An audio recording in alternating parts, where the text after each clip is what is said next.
Hoor je me? Hoor je me?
Good morning, everyone, and welcome at this conference, an organization of Interreg 2Cs and its partners, the final conference, Cool Towns. We want to thank the city of Ostend for hosting this event and also the city Middelburg for being a head partner of this event. Welcome in real life in this beautiful building, the Grote Post, but also online because we have a live stream today. My name is Annelies and I'm replacing Mr. Taco Popma, who is last minute excused. There is a simultaneous translation today for you, and on this conference we will hear a lot of ideas, a lot of cases, inspirational keynotes and insights. But first, a big welcome for the mayor of the city of Ostend, Mr. Bart Tommelijn.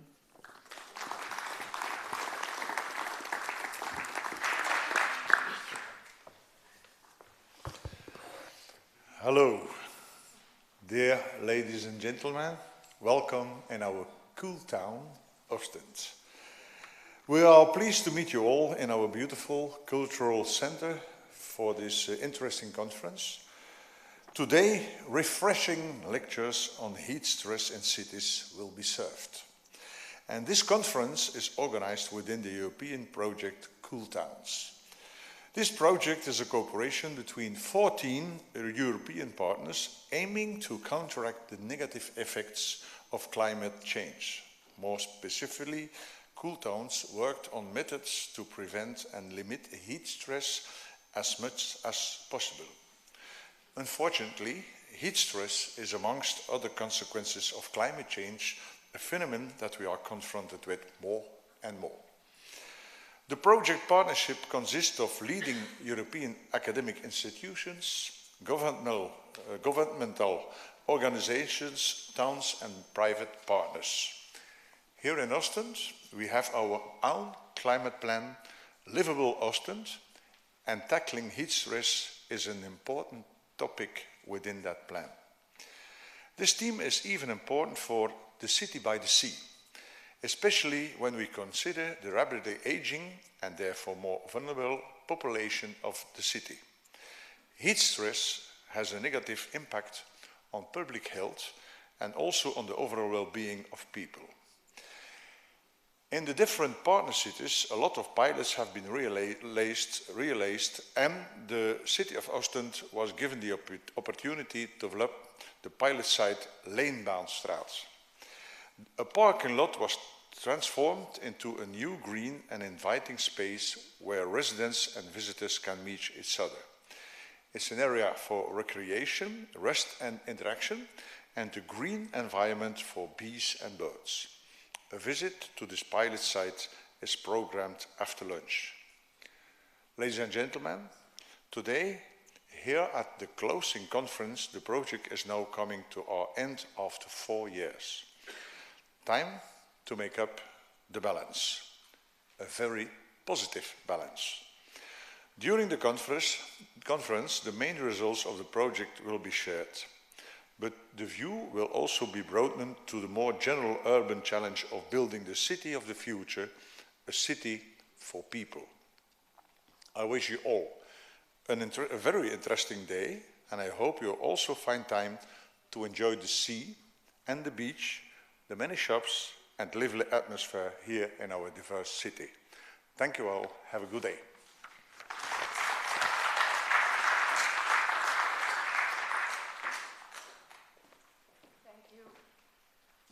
Thank you, Mr. Tommelijn. Something is wrong with my mic, or is it okay? It's okay. Okay. A city that heats up, that's not always that.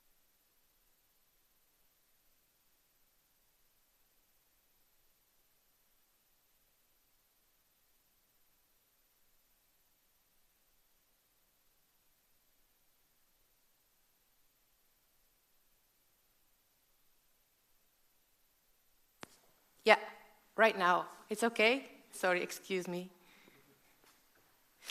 So a city that heats up, it's not always that visible.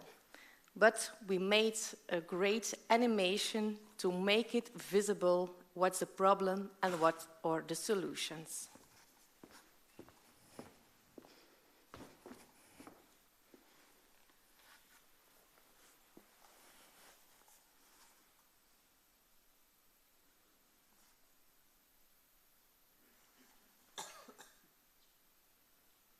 Het klimaat gaat veranderen. We weten dat het vaker warm gaat worden. We weten ook dat het vaak harder gaat regenen. En dat het vaker droog is. Door meer groen te maken kan het regenwater in de bodem zakken. En de straat, het plein wordt ook koeler.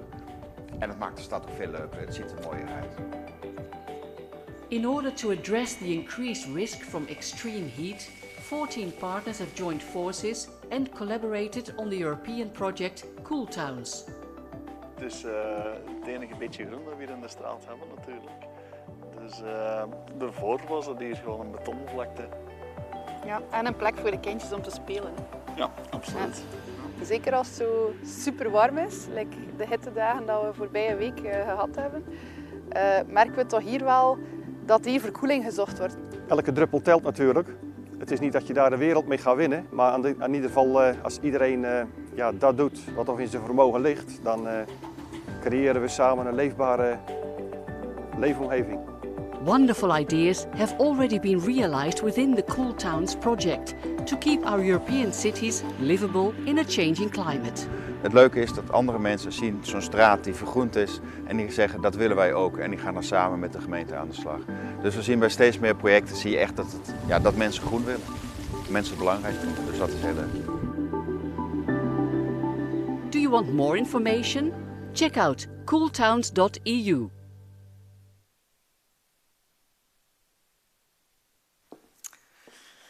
At the conference, sometimes things switch like this. You saw the testimonials of some projects, the animation you will see afterwards.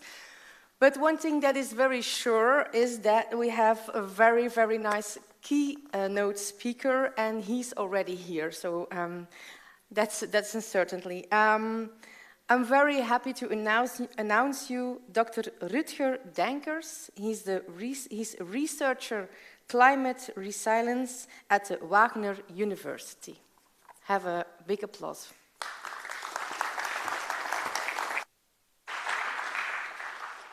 Thank you and good morning everybody.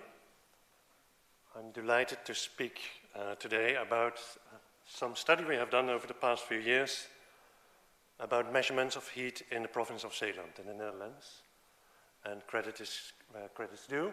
This project was started by Cor Jacobs, my colleague, who has now moved on to pastures greener. And I'd also like to thank Shannon Dill, who has done a lot of the heavy lifting of data processing. And I believe some of the results I'll be showing today were actually the start of the whole Cool Towns project, or at least the motivation or the inspiration for it. So let's have a look. I'm guessing most of you will be familiar with the term urban heat islands, which is the phenomenon that cities are generally warmer than the surroundings. Obviously, this is something that just doesn't happen just in summer. It happens throughout the year, and in winter it also means maybe the cities are less cold. But obviously in summer the concern is that it will increase the chances of heat stress and high temperatures. And at least in the Netherlands, but I guess this is generally true, most of the research on urban heat islands has been done on the bigger cities. So you see a map here on the right, which is the city of Den Haag in the Netherlands, which shows that on average temperatures inside the city are, let's say, up to 2 degrees warmer than in the surrounding countryside. But obviously, not all people live in big cities. And the second phenomenon I want to highlight is really this issue of warm nights, which are very important, especially when it comes to health impacts. So it's very important for the body to recover at night, and this is more difficult if the nighttime temperatures are high. And a couple of years ago, the KNMI, the Dutch Met Office, did a study about the frequency of warm nights, and they found a few interesting things. One is that the frequency of what we call warm and tropical nights, or tropical nights in the Netherlands are nights with a minimum temperature higher than 20 degrees Celsius, has tripled compared to the second half of the last century. So that's really a major change. And the second interesting thing they noted is that the highest number of warm and tropical nights in the Netherlands can actually be found not in the big cities, but in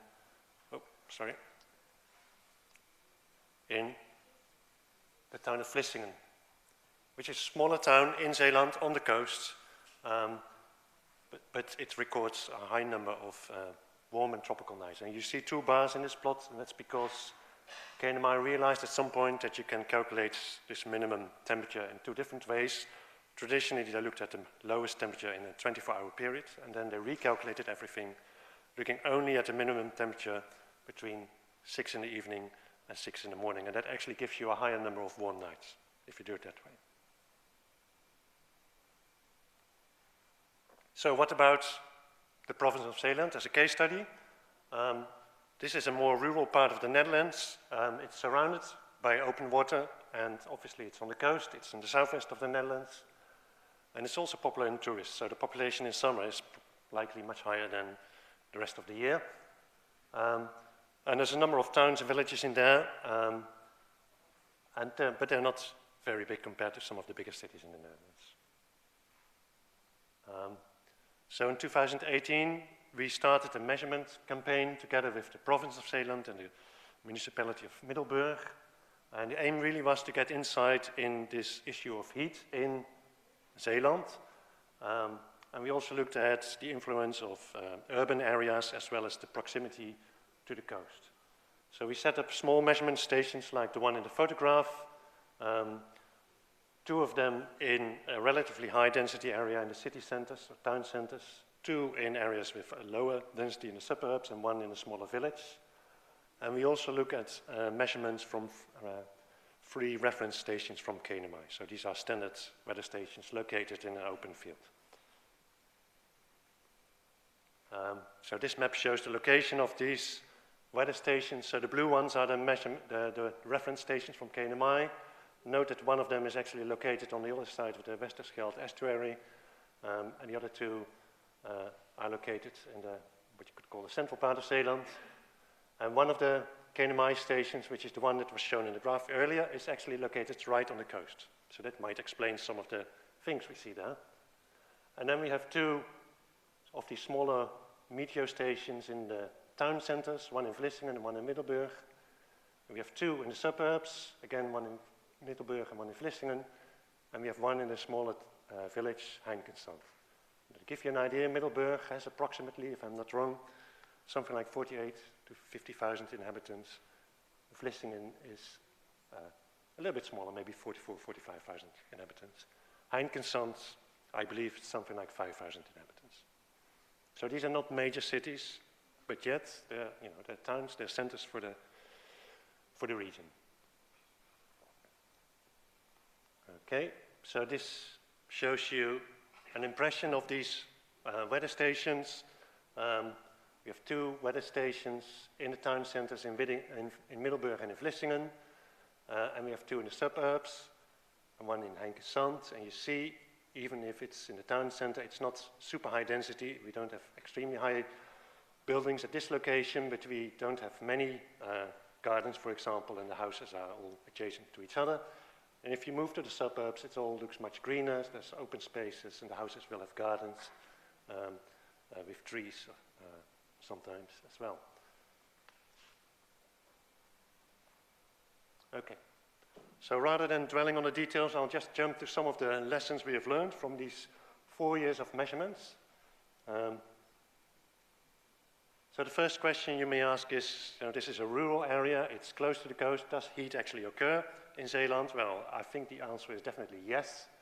So in these 4 years, we have measured high temperatures in almost every year, with the exception of last year, 2021, which many people perceive as a cooler year, but actually it was quite a normal year. But the highest temperatures measured were in 2019, where at 3 of our weather stations, the maximum temperature exceeded 40 degrees on one particular day. And also we found that these warm and tropical nights occur every year. The highest minimum temperature that was observed was in 2020 in Vlissingen, where the temperature didn't drop below something like 24 degrees. So that's actually really quite warm. So we can look at the number of, as a summary, at the number of summer and tropical days that have been observed at these stations. And in the Netherlands, a summer day is a day with a maximum temperature higher than 25 degrees. A tropical day is a day with a maximum temperature higher than 30 degrees. And we can see that the highest number of these warm days are actually observed in the town centers, which is obviously what you expect, but still it's also something we see in the measurements.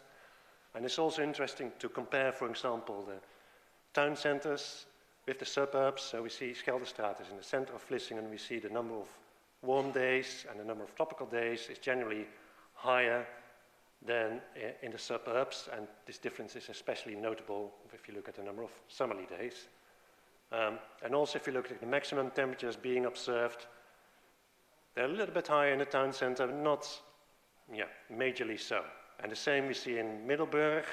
So Waalplein is in the town center, Eisenhowerlaan in the suburbs. We see a much larger number of warm and tropical days in the center compared to the suburbs.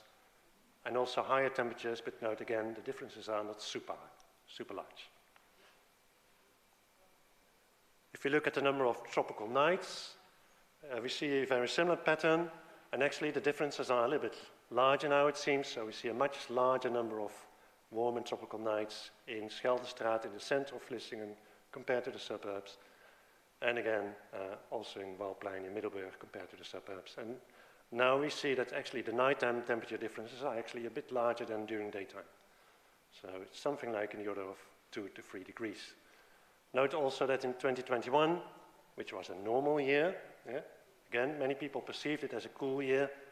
The number of tropical nights was actually very low compared to the previous years. Only one was observed, and in previous years we had something between 6 and 10 every summer. So what about this urban heat island effect? We tried to plot this by looking at an average daily temperature cycle in all the stations. This is an example for 2020. And we plot actually the temperature difference with 2 of these KNMI reference stations. Westdorp, remember this is located further south on the other side of the Westerschelde estuary. And Wilhelminadorp. And we see that actually compared, well, especially if we compare it with Westdorp, during daytime, the temperatures in the towns appear to be, on average, a little bit lower than what is observed there. But Westdorp, again, it's further south. It's a special station because during daytime, we often observe the highest temperatures there, while at night, it's a very cool station. And therefore, we see that at nighttime, the average temperature differences are quite large compared to Westdorp, in the order of 2 degrees, if you compare the town centers. The actual temperature differences with Wilhelminadorp are generally a little bit smaller. So the magnitude of your urban heat island effect, which is something many people talk about, actually depends really on your choice of reference stations. If you choose Wilhelminadorp, you'll get a slightly different answer when you compare it with Westdorp.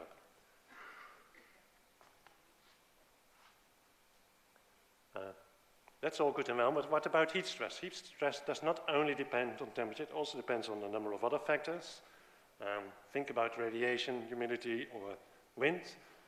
And we try to express this by calculating something that's called the UTCI, a Universal Thermal Comfort Index, which you can calculate based on these quantities.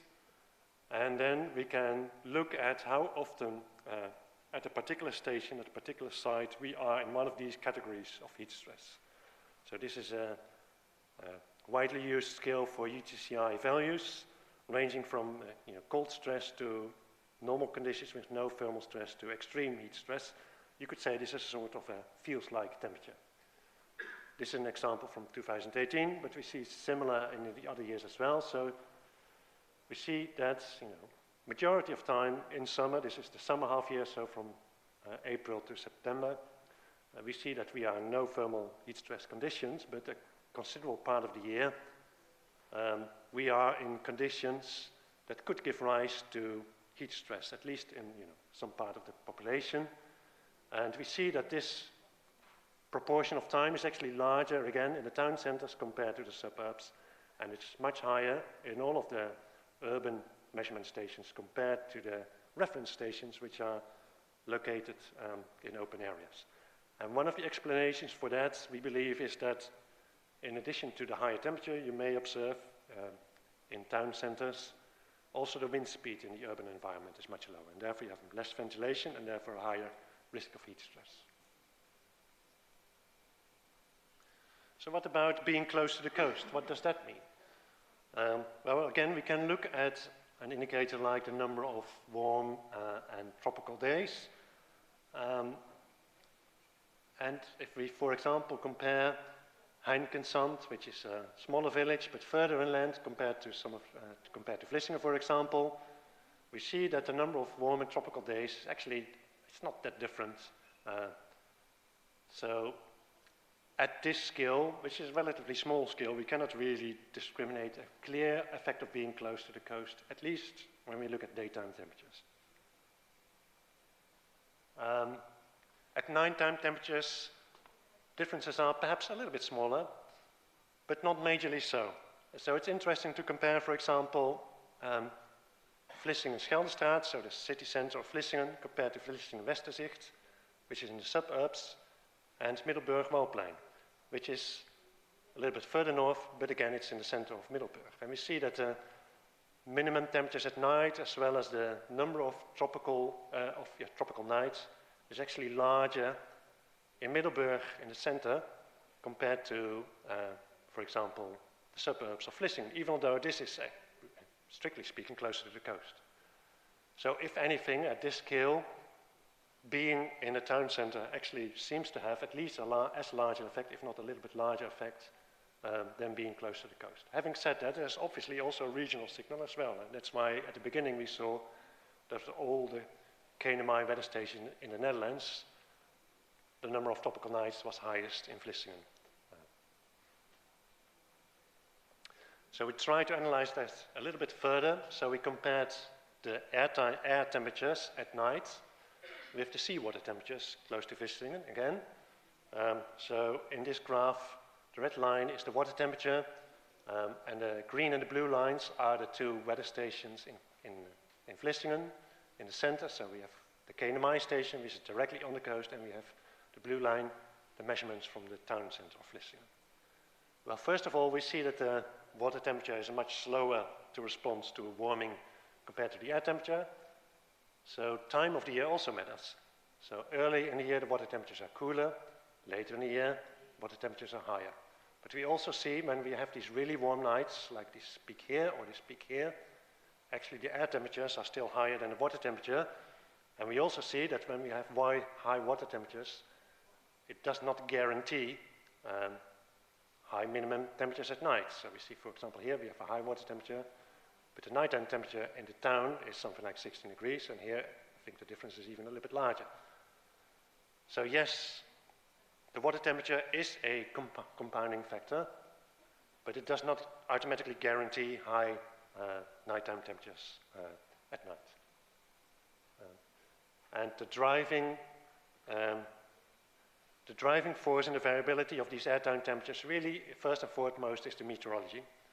And then there's all sorts of factors that further influence it, like being in town center or being in green area, and also being close to the coast, perhaps, or being further inland.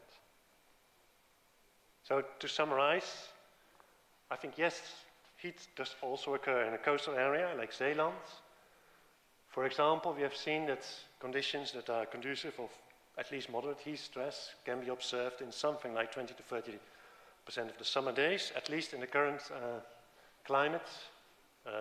We have observed high temperatures, even up to 40 degrees or more at 3 stations in 2019. And we have observed a relatively large number of high nighttime temperatures as well, especially in the town centers. So being close to the coast does not mean heat is not a problem.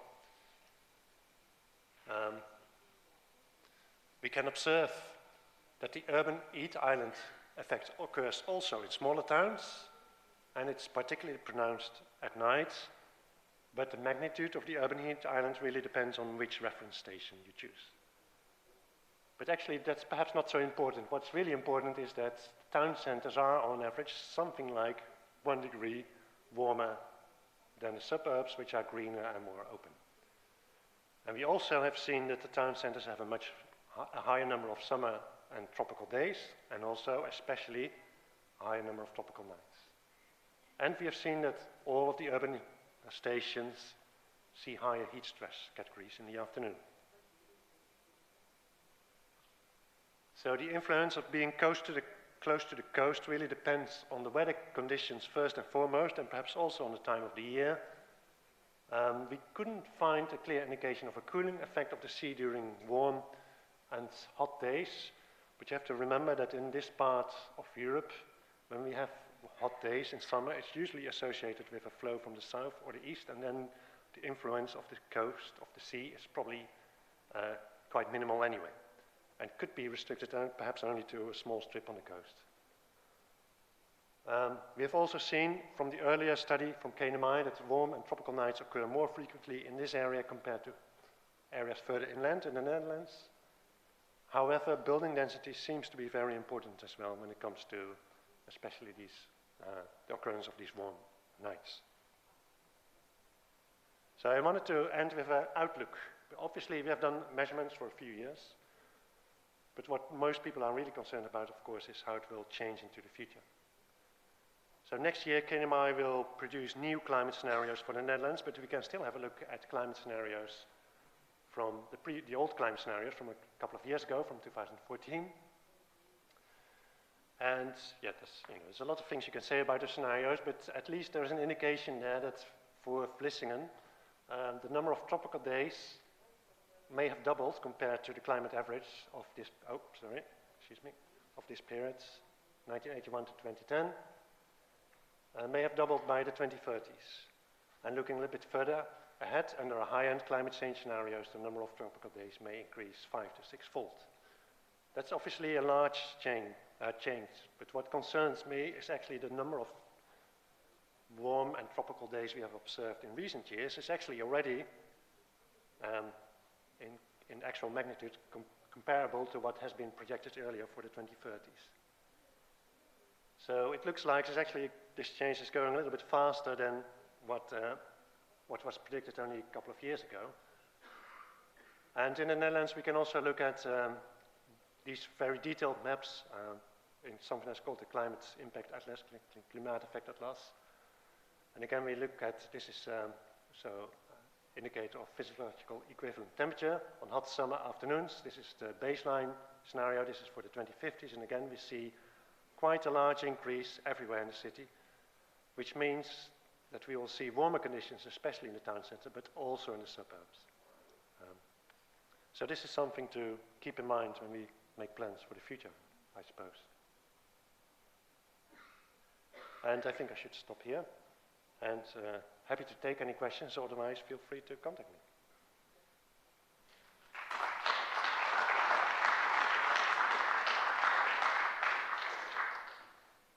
Thank you, Mr. Denkers. Are there any questions? Not now? Okay, thank you very much. Thank you for your insights. For the Cool Town Toolkit, we have a nice trio who I would like to invite on stage, who will explain some different methods and their impact. At first, we have Mr. Boris Filon. We have Dr. Gideon Spanjaard and Professor Debbie Bartlett. Please give them a warm welcome.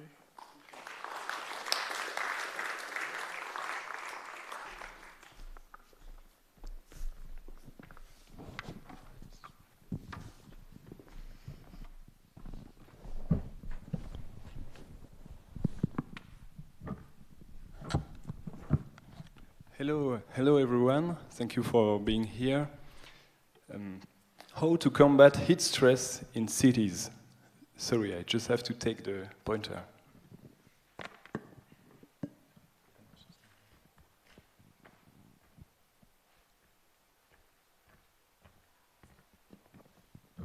That will be better. Okay, how to combat heat stress in cities? This is the point of the Cool Towns project.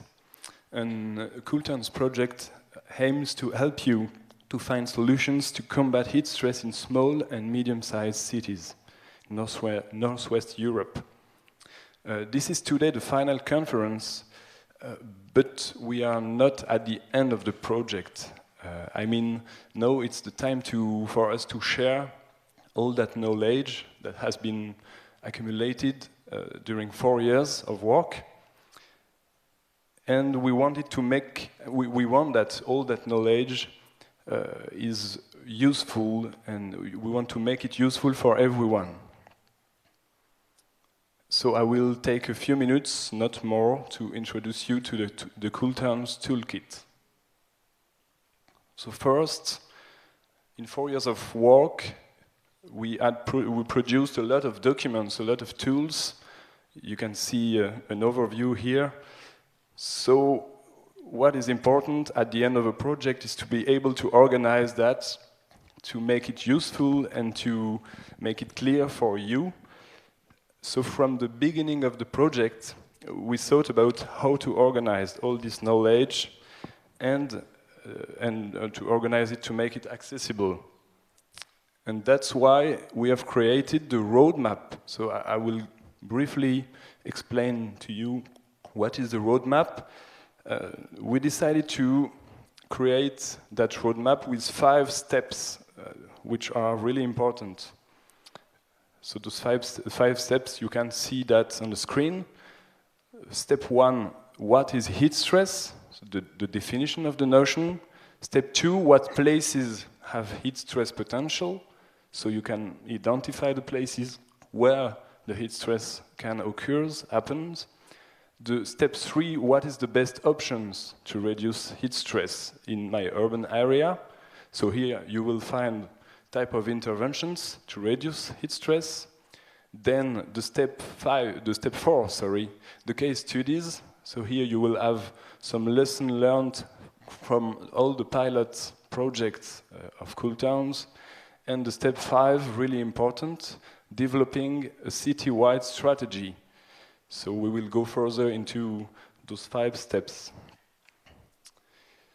But what is important to keep in mind is that we have 2 documents composing the roadmap. So you have on the left the brochure.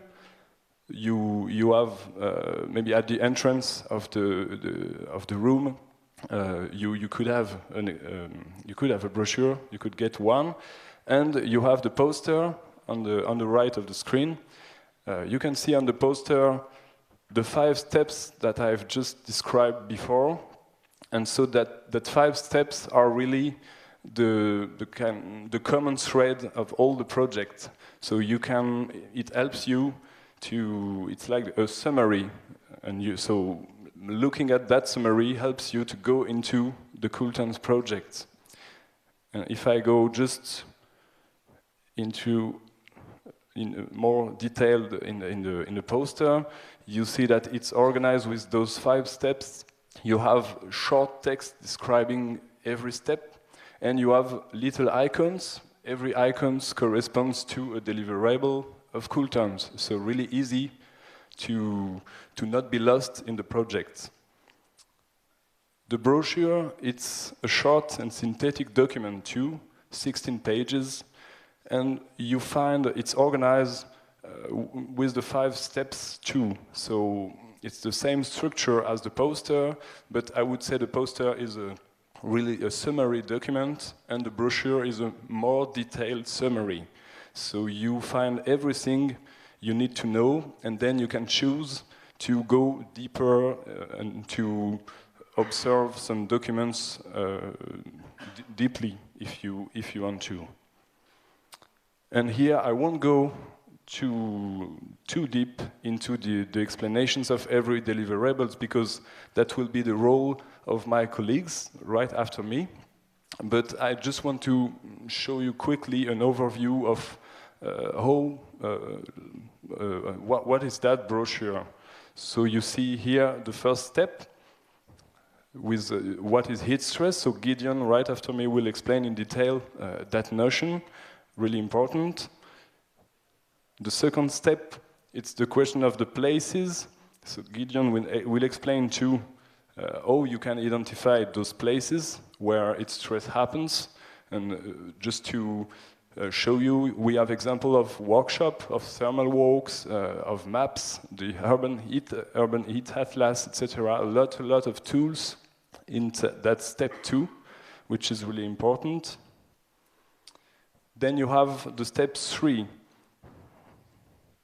I show you at the same time the brochure. You can open it if you want.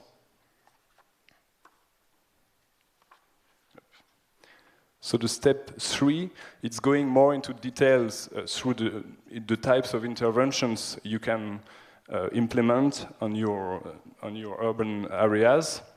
And that will be explained too through the catalog of interventions right after me. And then you have also some documents available in Dutch concerning the heat resilience from buildings. And then the step 4, the case studies. So really interesting because you can learn a lot of things.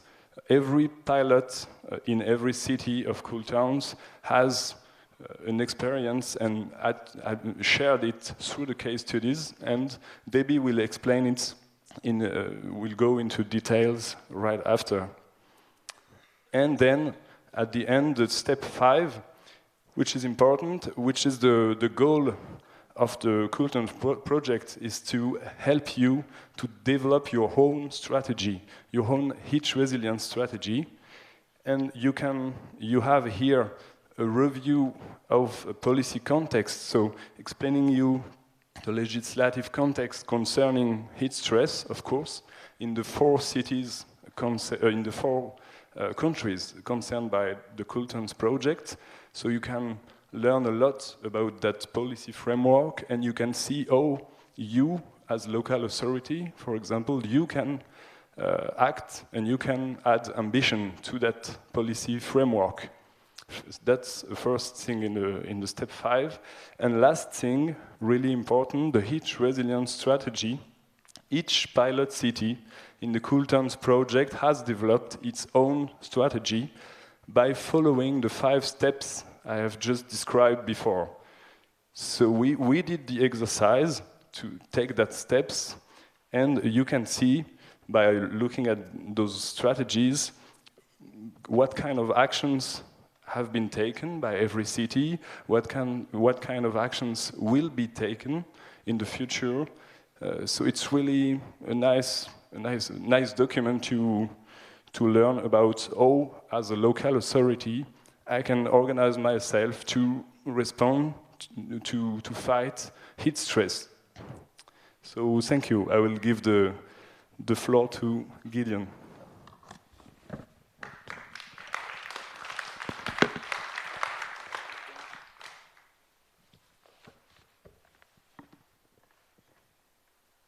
This one works? Yeah. Okay, this is much easier, I think. Good morning, everyone. Let's go to next.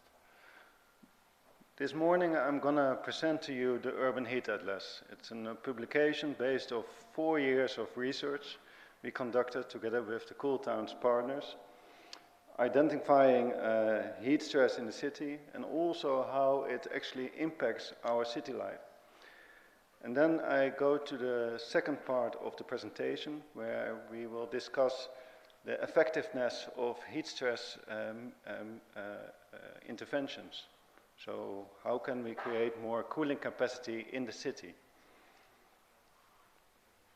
Well, first of all, let me explain to you a little bit where we are standing. We all know that the climate is changing quite rapidly. And if you look at the numbers, those numbers, they scare me a lot. If you see that heat waves, well, we have faced it last summer. It was quite hot, many hot days. But it will occur more frequent. The intensity will increase if we can't slow down climate change. But if we can't stop it, we need to adapt our cities as much as possible on a changing climate. It's not that easy, because at the same time, we try to accommodate a growing population in our cities.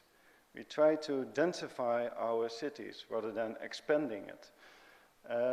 In other words, there's less open space where we can plant trees in. So how can we address those conflicting challenges together? How does heat affect us? I think we are quite aware of it. During a summer day, when it's really hot, above 30 degrees air temperature, you don't want to spend all your, the whole day outside. Especially when there's strong radiation from the sun. In cities, it can be also reflected by the buildings.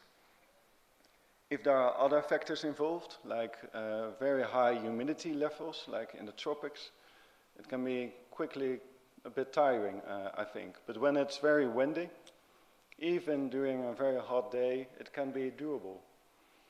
In other words, those variables combined, we call it has already been mentioned, the PET, the physiological equivalent temperature index.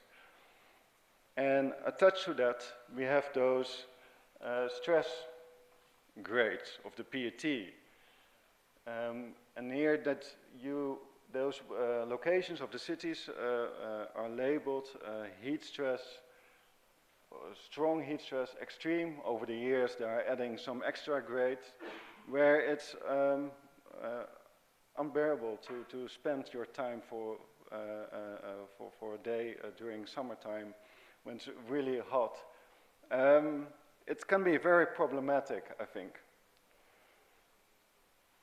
But of course, heat is not only directly impacting us, but it impacts us in so many different ways. If we look at the local economy, we did a small research study where we looked at the visitor numbers in Breda, one of our partners of Cool Towns, where we looked at a comparison between 2018 and 2017 on visitor numbers in relation with the temperature. And we actually saw that in 2018 there was a drop of 10% of visitor numbers, quite a lot. I guess it also has to do with how those shopping streets look like. There's not a lot of green. Thermally, it's not very comfortable to spend your day there during a hot day. Heat affects also mobility, our behavior. If you go cycling, when it gets warmer, we go cycling more often. But after 29 degrees PET, it drops.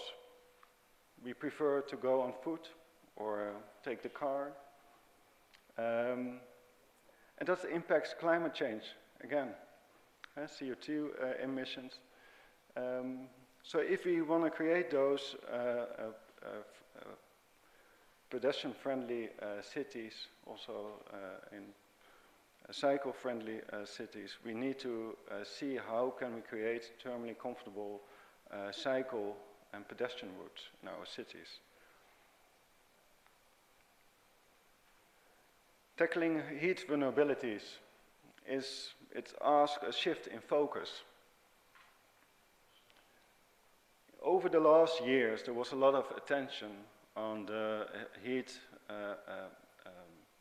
vulnerability groups. We call them the traditional groups, health-related, like children, elderly, ill people. And we try to create more thermal comfort for those groups, the spaces they use, the functions they use, so like play areas for children. And I think we haven't tackled this problem yet, and we should create more cool capacity. I think today it's quite urgent because they suffer health risks. But at the same time, we also see that heat affects also other city challenges. As I already mentioned, mobility, local economy, and so on. In other words, what we actually need first is a good overview of where the heat problems emerge, how do they affect us, the use of those spaces, those locations. We need to create those cool spots like water features, shelter canopies, immediately also for those very vulnerable groups. But at the same time, we should look at the long term. And we should look at how can we create green growth in terms of planting more trees. Because we don't immediately have the cooling effect of those trees, of the green infrastructure. And we shouldn't only limit ourselves within the city boundaries, but also adjacent countryside, the cool areas over there, people can benefit from those. So what we actually did was that we created a thermal comfort assessment, where we worked from problem to analysis and from analysis to solutions. First, we modeled the PET, so a thermal comfort index on city scale to identify the larger problems in our cities. Then you can actually look at, on street level scale, see what are the heat dynamics of specific public spaces like a square, asking people how they experience and perceive the heat, the temperature, the climate. And we also measure the PET by mobile weather stations. That's what we have done the last 4 years, and I will show you later on in this presentation also the results of those. And a site characterization. Are there any thermal characteristics, like buildings, which actually worsen the heat impact? And we do that to create and to develop adapting heat stress mitigation measures for urban planning and design. We started off with creating this PET model. It's based on a Dutch model, and it consists of 2 different data sets. One is spatial data, where we looked at the height of buildings, of trees. We combined it with land cover and vegetation map, like the NDVI. Where do we see the distribution of green? Sky view factor, the shading of buildings, those are all factors that influence the thermal comfort people experience at eye level. And we combined it with data from local weather stations, and we looked at all the variables, as I already mentioned, how the PET is built up from. And we tested it, because you never know if it works out the way you intended it would be. And we tested this, the modeling of PET, by conducting PET measurements on the ground by these mobile weather stations. And what we actually saw, that the shaded areas like trees show the most accurate results. Measurements exposed to the full sun show the least accuracy. That also has to do with, well, local factors. Sometimes it was like enclosed spaces. Wind is difficult to capture in these PET models. But overall, there was a nice accuracy of around 4 degrees PET. So it gives a good indication on a very large scale where heat stress can occur frequently. And also the cooling capacity of a city, of course. And our next step was, okay, we know now about the different heat dynamics of the PET levels in the city. But we need to link this to the use of the city, to city life. And that's what we actually did. We developed 2 scenarios where we use our city in a different way. One was lunchtime, when you go outside to have a lunch break between work, when children play outside, and during rush hour, when you go home on foot, by bike, taking a train, maybe do some shopping very fast, because we never have time in this turbulent life. And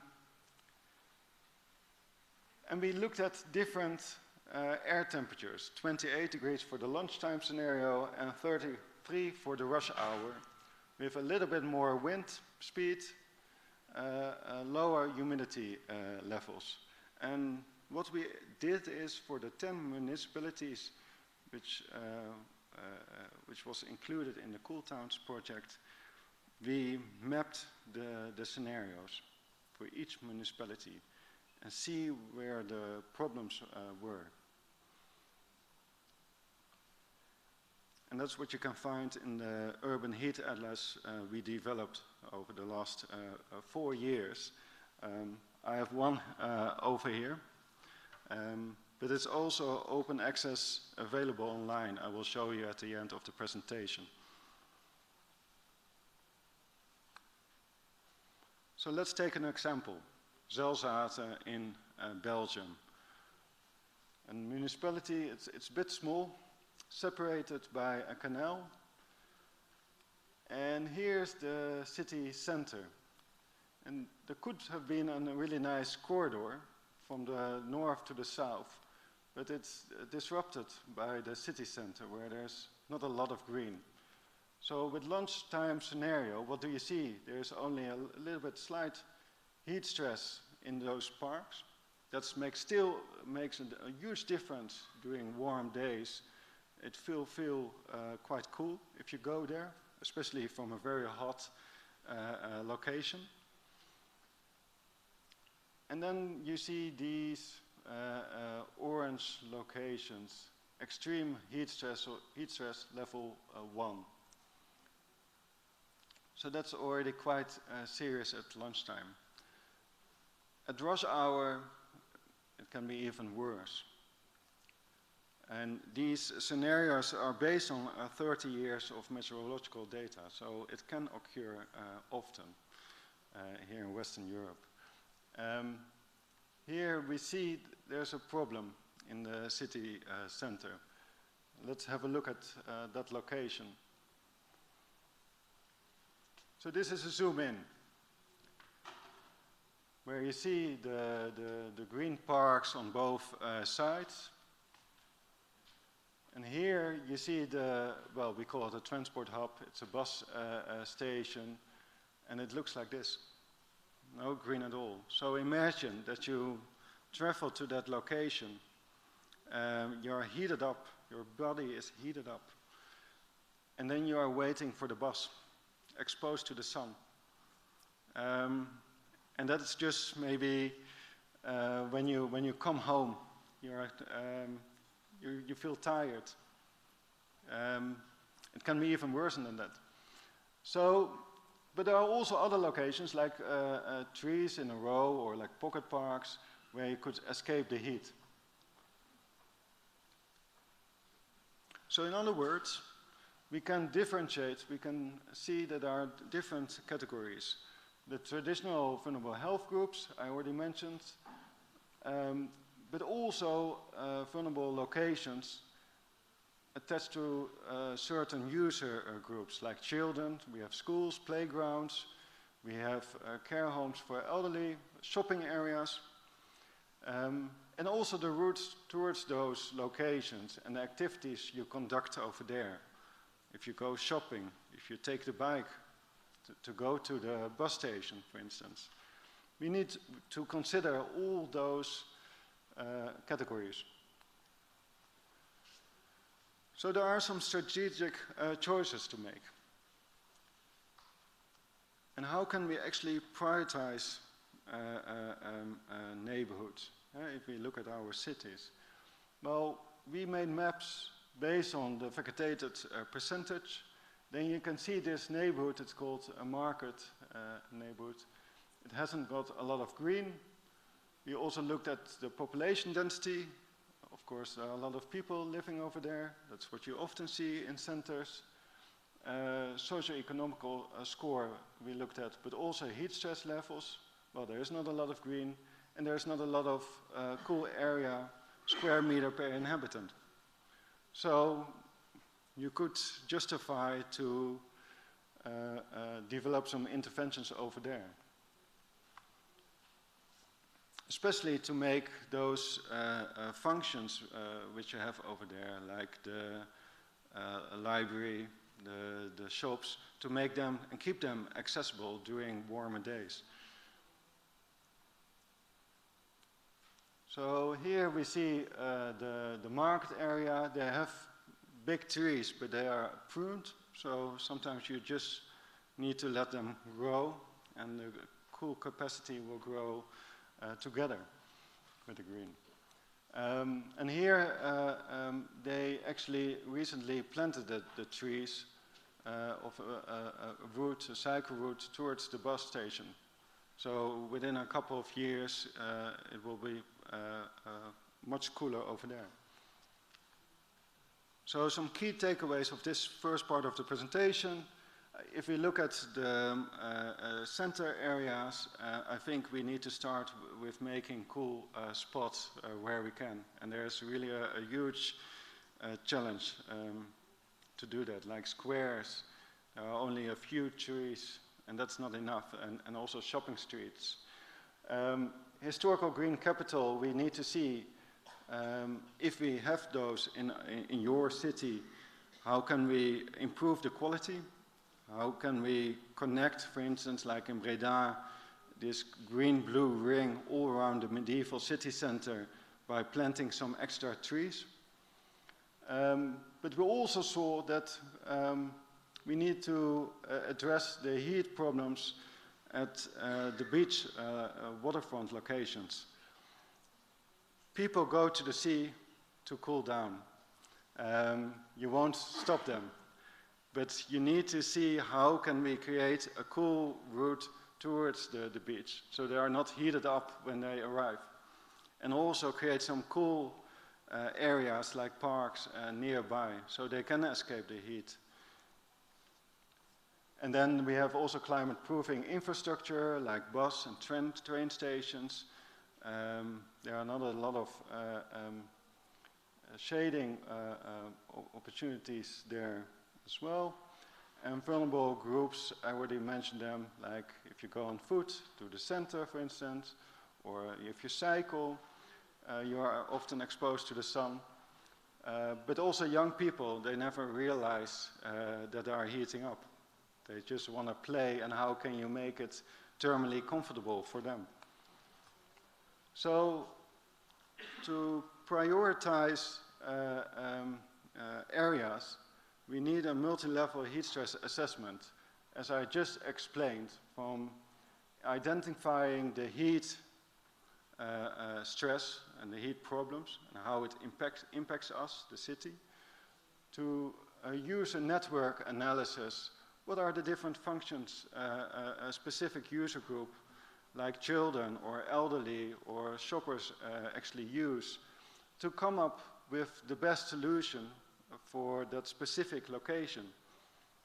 And I will show you some examples, because together with the partners, and actually the partners, they conducted the measurements themselves by the mobile weather stations.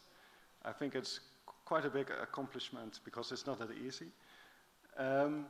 We measured all different types of interventions, and that all together will be a publication, the Cool Towns Intervention Catalogue, and available in December. And I will just give you some examples of our fact sheets.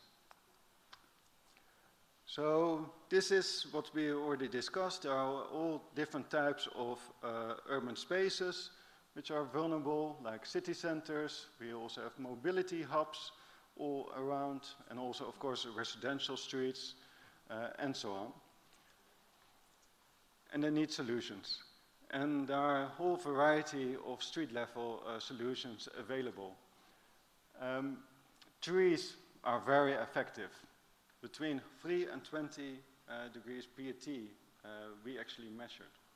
The bigger the tree, the better, the more effective it's going to be. Shelter canopies, like shading sails, between 11 and 21. Green walls, less, like between 1 and 4, but it can be still effective. I will discuss that after this slide. Water features and cool surfaces, although it all depends on the location, if it will be effective for you to get any thermal comfort during the day. So here you can see some examples of our partners, like Eeklo, Saint-Omer and Kent. And you can see here it had a PET reduction of almost 20 degrees. That's quite a lot. Big trees, large canopy covers. We saw the same with those sweet chestnut trees in Saint-Omer. They had 18 degrees PET reduction. And also residential streets, like those small trees, only 13, but cooling capacity will grow in the next years.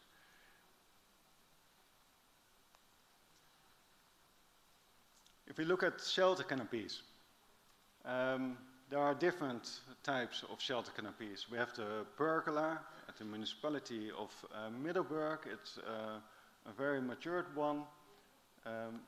Effective if you want to create a cool corridor towards a vulnerable location, or like a school or a train station. It can be also an intervention type like this one, with 15 degrees difference, like in Zelzate, or a modern variant, shade sail in Utrecht, 9 PET difference. It's very effective if you want to create cool capacity immediately, like for vulnerable groups like children. You can't wait for a couple of years till the trees are fully grown. I think action is needed now. And then shade sails can be a solution for that.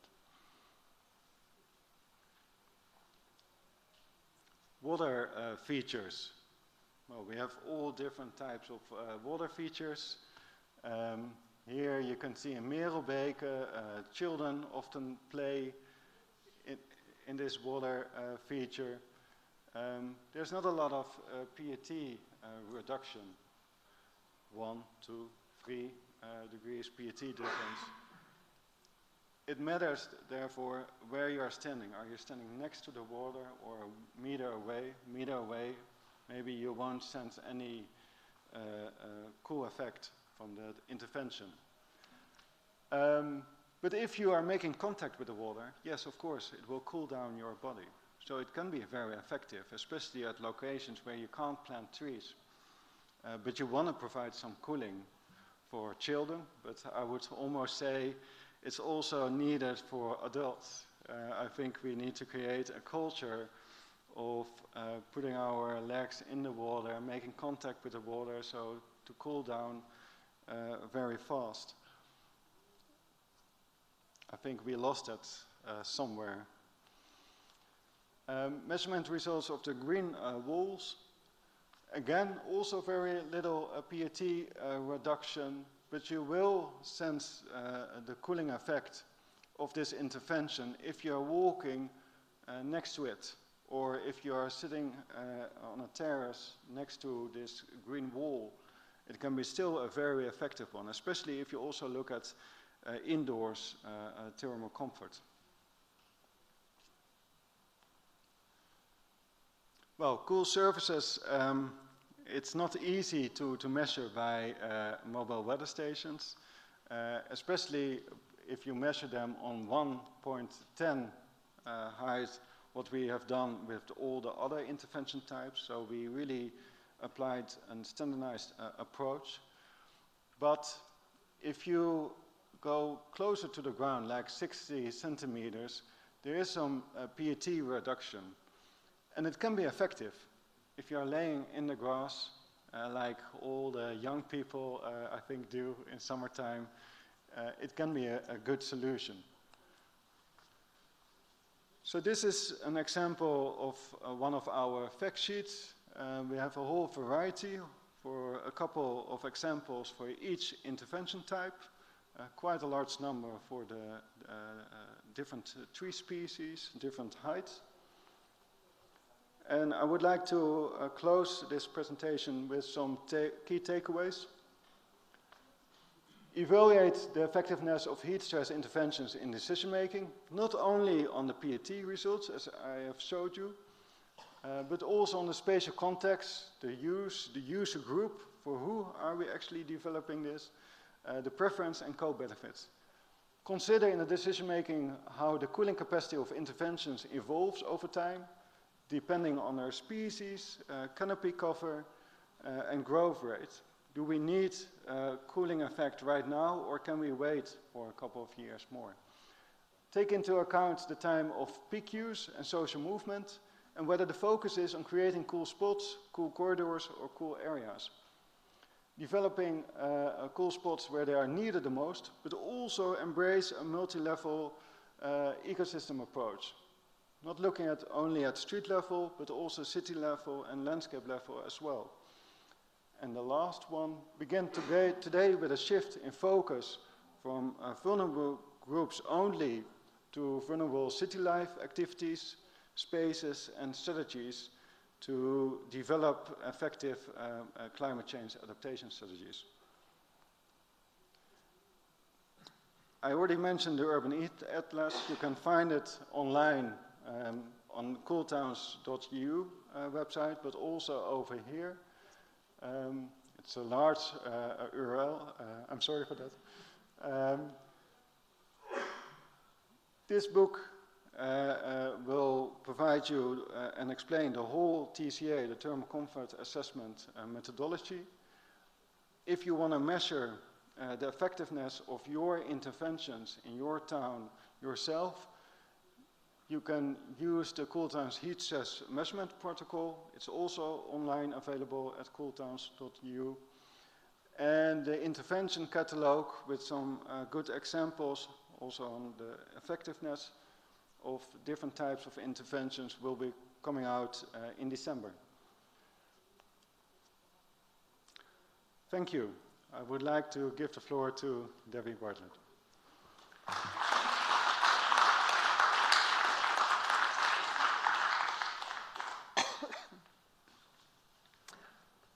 Hopefully you can hear me.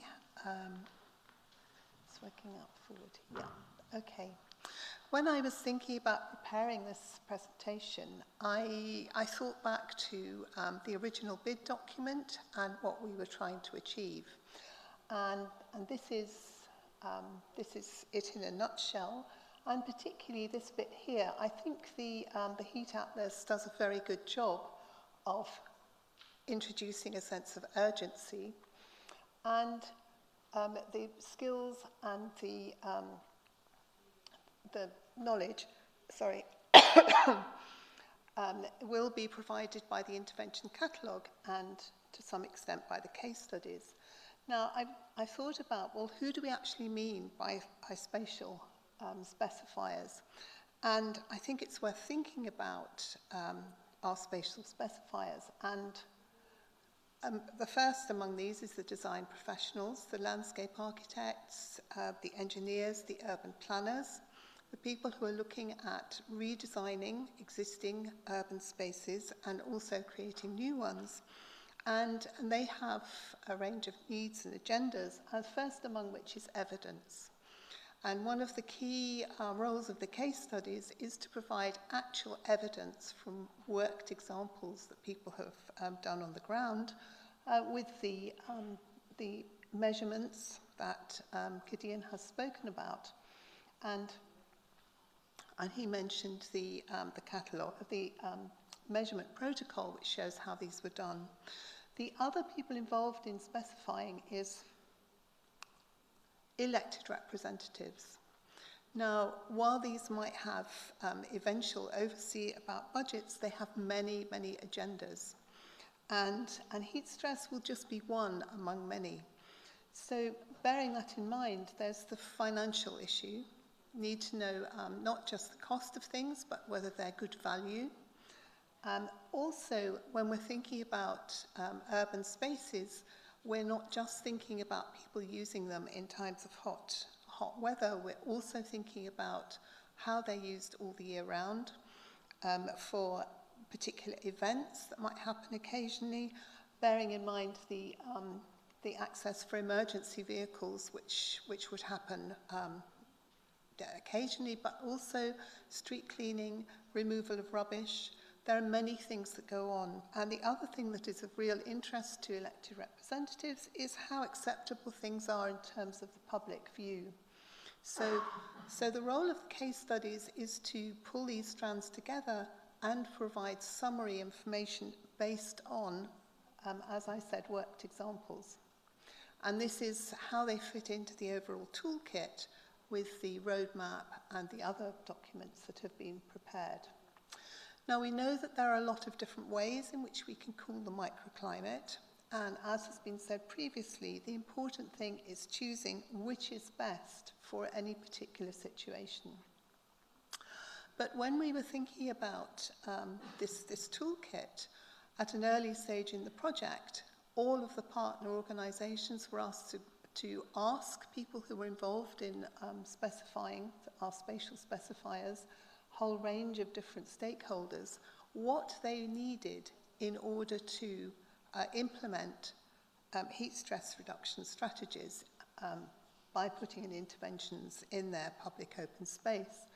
And it might be surprising that the one that came out top was maintenance costs. It's not the capital costs, but what are the long-term implications of, for example, putting in a water feature or planting trees. So this became the guide, if you like, for the format of the case studies. And the case studies provide this information in an easily digestible form based on each of the different pilot projects. The pilot projects cover a whole range of different interventions, and the icons used here for the green wall at the top, lines of trees, water feature, vegetated paving, cool surfaces, is the same as is used in the intervention catalogue, so that it's easy to follow through. And the different pilot projects have been implemented in a range of different spatial situations.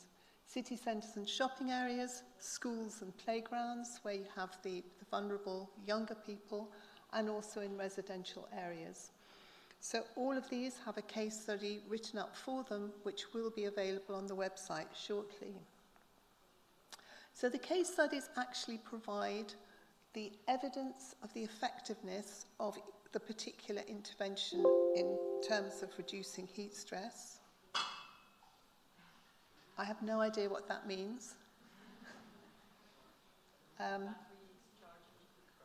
Oh, okay. Hopefully somebody is dealing with that. They provide costings. Now, obviously, the costings are the costs when the intervention was put in, when it was paid for. We've put the costs in both euros and pounds, using the exchange rate at the time, so the exchange rate is given. These will only be a guide, but it's still a useful guide, and particularly the maintenance costs, which were considered to be very important. They include the technical specifications, in some cases drawings. This is actually Ostend, the visit we're going to, some directions to websites for suppliers. And they also provide information on co-benefits, the advantages, other advantages, and also public opinion, which is important, so with quotations from people in the areas. So just to give a little bit more detail in the suggestions people have made about what needs to be thought about when they're planning an intervention, the The first step is a good participatory design process, and my colleagues from East Flanders will be talking about that this afternoon. We have guidance on the website of how to run workshops to engage people in the process. The importance of involving all stakeholders and making sure that key people are actually aware of the importance of preventing heat stress. I mean, we think heat stress is very, very important, but we also have, as I said, many other agendas in open space design. Holding a workshop can be very helpful, and having political as well as local support. And I would add to that the support of people who are involved in ongoing maintenance, you know, your contractors. And the process of selecting the most appropriate intervention is almost certainly going to take longer than you think. With the implementation, when you're actually installing an intervention, the importance of making sure things fit within existing plans and policies. This will always make it easier. Keeping everyone informed, dealing with issues that people raise, and a very common issue that maybe we'll be talking about on site when we go on the site visit is loss of parking spaces. This is not popular. And whether permits are required, which was a particular issue with historic town centres, and has ongoing maintenance been costed in at an early stage, and making sure specifications are actually carried out. In one case, in the pilots, a green wall was planned, and when the maintenance was costed, it had to be abandoned and a different intervention chosen. So it really is important in the decision-making process to consider that, the ongoing costs. And thinking about timing, particularly for planting, it would have been really a bad idea to be planting trees or any other plants actually this summer when there was a drought. Planting times are much easier in the dormant season. Follow-up after installation. It's really important to make sure that there's good communication between the people who actually put in the project and those who are going to look after it in the long run. Demonstrating the effectiveness in reducing heat stress can be done with local people, and so to make them really aware of how the intervention is working, and that can become the basis of rolling out projects to feed into the heat resilient city strategy and to use in other locations. So what we're really doing with the case studies is providing detailed information on specific interventions in particular spatial situations, and so that this can become an additional reason to include more green-blue elements in public open space. Thank you. Any questions? Yeah, Q&A. Thank you for this, on those insights. I don't know if there are some questions in the public or people who want to ask something. Yes, over there. Somebody is coming with a microphone so everybody can hear your question. I have a question for Gideon, Spaniard. My question was, did you measure the combined effects of the different measurements? For example, a fountain with some trees and tall grass. Did you research that combined effects?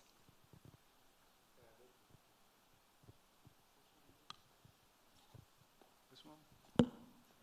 Yeah. Which one? Yeah, this one is working. Yeah, that's a very interesting idea, and of course we consider it as well. But then actually it's difficult to compare that location with another location. So we felt we wanted to keep it clean as a first step. But I can imagine indeed if you have trees together with a water play area, the cooling effect will be bigger. Maybe not in PET, but as I said before, like if children play in the water, afterwards they stay there, spend their time there in the shade. Of course, the thermal comfort will be improved. So it's not only a water feature, ideally, but a short answer on your question is no, we haven't done that yet. But maybe that's the next step. Can I just add to that to say that we do in the intervention catalogue distinguish between trees planted in hard surfaces and trees planted in, for example, grass. So that's sort of a combination. Maybe not quite what you're asking, but there's some information. And to add something to that, yeah, so at one location, we, like the pilot sites, we installed different intervention types, but the cooling effect we measured separately. Is your question answered? All right. Is there somebody else who has a question? No? Christophe? Yes, is there somebody?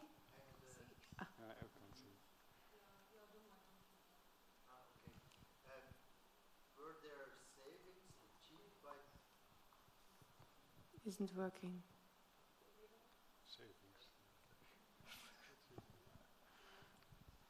Is he on? Now he's on. Maybe you can repeat my question.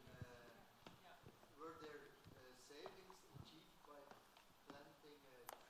So you calculated the cost of maintenance and so on. But are there also savings in, for example, street? Are there savings in the project? I think that's a very complicated question to answer, and in order to look at that, we would have to go into the valuation of natural capital, valuation of ecosystem services, and think about what other benefits does a tree deliver as well as heat reduction. And then you would have to do a cost-benefit analysis after that. So trees aren't just planted for heat stress mitigation. They're also planted for aesthetic reasons. They can add value to property in an area. We had comments, I think it was in Southend, where a restaurant opened in the area and was pleased to open there because of the trees being planted. So it's a very tricky question to answer. But I think it's clear that we save some money, especially as a society, if you look at the health cost you avoid. But it's difficult to monitor, and I think you need to do that on a larger scale, different neighborhoods, and I think for many years after each other to see any effects could be very interesting, but we haven't done that. Is your question being answered? All right. Is somebody else? We had a trip project in Cool Towns, and we have been on a business case. Thank you. People who are involved in that project are also here. All right. Can I? Yeah. Thank you, Tini. Sorry. Yes, I was just wondering, during your research, did you also investigate the type of materials that are best suited for example, I saw on one of the slides that you mentioned the species for the green walls, for example, but in terms of water pool as well, did you also identify the volume that is needed to reduce heat stress? For the pergola, for example, did you also identify the material that would suit best? I think that's a very interesting idea, and I think you need a lot of different examples to create a kind of benchmark also. We have some really good examples of this green wall as an example, and some with more leaf area cover than others. But we haven't compared them on that level yet.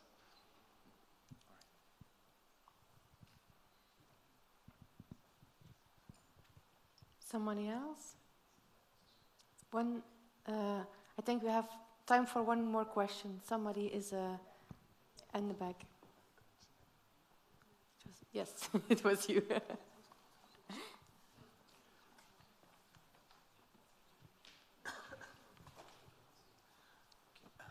Well, I'm just responding to Tini's comments, so I'm not having a question. But on the question of the cost saved, we did in the Nature Smart Cities project also interact to seize on the cost benefit, basically, cost and savings of all sorts of greening measures. So if you want to reach out to find me later, that's a possibility. More answers over there. Is there somebody with a question? No? Even online, Christophe? The online audience doesn't have questions. All right. So thank you for your insights. You'll stay here during the lunch or during the day. So if there are more questions coming, I think you will be able to answer them, and people can come to you. I have some things to share with you. It's time for a lunch break. Afterwards, you're going to visit the pilot spot here in Ostend, and we have 4 guides for them. Maybe may I ask them to stand up if you hear your name. It's Eli, it's Lies, Jesse, and Christophe. They will be your guides. At 1 o'clock. We will be